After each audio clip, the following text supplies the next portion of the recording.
আমি তোমাদেরকে যেটা বলছিলাম, এই যে আমার সাপ্লিমেন্টের ডাব্বায় কটা সাপ্লিমেন্ট আমি নিচ্ছি আপাতত।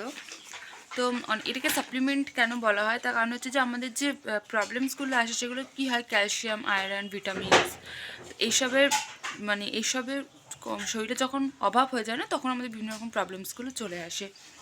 তো সেইগুলোকে সাপোর্ট করবার জন্য, কারণ কি প্রত্যেক দিন আমাদের যে বিশেষ করে মিডিল ক্লাস ফ্যামিলি হোক বা তার থেকে নিচে, আমরা কিন্তু ডেইলি নিউট্রিশন যেটা আমাদের শরীরের দরকার প্রপারলি ফুড থেকে আমরা কিন্তু নিতে পারি না, অনেক সময় অনেক প্রবলেম হয়। সেই জন্যই সাপ্লিমেন্টগুলো নেওয়া, কি যাতে যে ঘাটতিগুলো আছে সেগুলো আমাদেরকে পুরো হয়ে যায়। তো যেগুলোর জন্য এই প্রবলেমসগুলো আসে শরীরে, সেগুলো যাতে না আসে, সেই প্রবলেমসগুলো থেকে বাঁচার জন্যই অফকোর্স আমাদের এই সাপ্লিমেন্টগুলো নেওয়া। তো সবার প্রথমে আমি যে সাপ্লিমেন্টটা নিতে হচ্ছে ডিটক্স, ওয়েলের ডিটক্স। এটা জানো তোমরা, মোদি কেয়ার। এটা হচ্ছে ক্লিনজিং অ্যান্ড ডিটক্সিফিকেশন করবে আপনাদের, ডিটক্সিফিকেশন, ঠিক আছে। তো এটা আমি নিয়ে থাকি প্রত্যেক দিন সকালে। এটা হচ্ছে ডিটক্স। এটার গুলিটা আমি দেখিয়ে দিই, এক সেকেন্ড। তো আমি তোমাকে দেখাচ্ছি ডিটক্সের একটা গুলি কীরকম হয় ওয়েলের।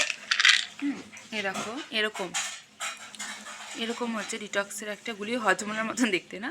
তো এটা আমি নিয়ে নিই সকালে, একটা ডিটক্স করে পুরো শরীরটাকে ক্লিনজিং। এটা তো আপনার হেয়ার, স্কিন সব কিছুর জন্য খুবই ভালো। আচ্ছা, এরপর আমি যেটা নিই সেটা হচ্ছে যে এই যে গার্লিক পালস, এটা আমি নিই। এটা হচ্ছে আপনার হেলদি, এবং এটা অ্যালার্জি যাদের আছে, বিভিন্ন রকম অ্যালার্জি আমাদের সবারই কিছু না কিছু প্রবলেম অ্যালার্জির জন্য আমাদের হয়ে থাকে। তো এই গার্লিক পালসটা আমি নিচ্ছি অ্যালার্জির জন্য। এটা কোলেস্ট্রল থাকলে সেটাও, হার্ট এবং কোলেস্ট্রলের প্রবলেম থাকলেও সেখান থেকেও আপনাদের প্রচুর পরিমাণে সাপোর্ট দেবে। সেই জন্যই সাপোর্ট দেয় বলে এগুলোকে আমরা সাপ্লিমেন্ট বলে থাকি। তো এটা আমি নিয়ে থাকি, এবং যাদের অ্যালার্জি আছে তারা এটা নিতে পারে। এছাড়া আরও মানে কার কী থেকে অ্যালার্জি হবে সেটা তো আমরা বলতে পারি না। যে কোনো মানুষের যে কোনো জিনিস থেকে অ্যালার্জি হতে পারে। তো আমাদের বাড়িতে বলতে পারো, মামার বাড়িতেও অ্যালার্জি, আমার বাবার বাড়ি থেকেও যারা আছে তাদের প্রত্যেকের একটা বংশ পরম্পরায় চলে আসছে অ্যালার্জিটা। তো সেটার জন্য আমাদের এই গার্লিক পালসটা নেওয়া। আর আমি যেটা নিই সেটা হচ্ছে যে তুলসী। আচ্ছা, গার্লিক পালসটা দেখিয়ে দিই কীরকম দেখতে, ভীষণ সুন্দর দেখতে। এই দেখো, এরকম হয় গার্লিক পালসটা দেখতে, ঠিক আছে। সুন্দর না? আমার তো বেশ ভালো লাগে। তো এটা হচ্ছে গার্লিক পালস, যেটা আমি খেয়ে থাকি। আর একটা হচ্ছে, এটা হচ্ছে তুলসী, ঠিক আছে। এটা হচ্ছে তুলসী।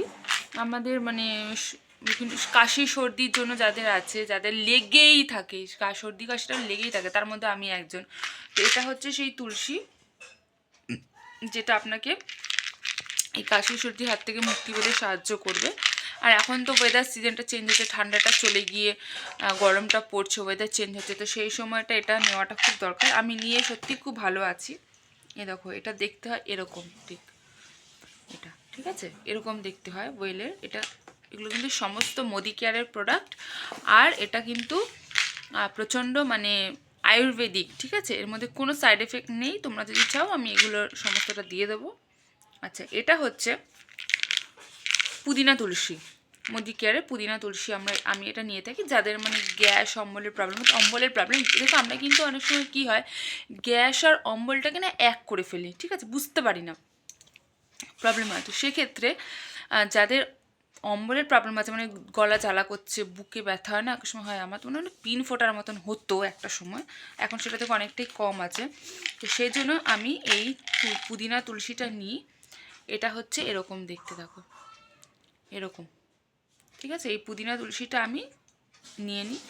আচ্ছা, এই পুদিনা তুলসীটা আমি কখন খাই সেটা হচ্ছে যে খাওয়ার পরে। খাওয়ার পরে আমি এই পুদিনা তুলসীটা খাই। আর এই ডিটক্স, তারপরে আপনার হচ্ছে এই গার্লিক পালস যেটা আছে, আর এটা তুলসী, এটা আমি কি করছি, খাবার সকালে খালি পেটে আমি একটা একটা করে খেয়ে ফেলছি। একটা দুটো আপনি কোনো কোয়ান্টিটি নিয়ে আপনি খেতে পারেন, কোনো সাইড এফেক্ট নেই, ভীষণই ভালো। আমি খাচ্ছি, খুবই ভালো আছি। তো চলো, এটাই ছিল আমার সাপ্লিমেন্ট। আমি কী কী নিই সেটা তোমাদের দেখানো। চলো এবার বাকি কাজগুলো সারা যাক, চলো।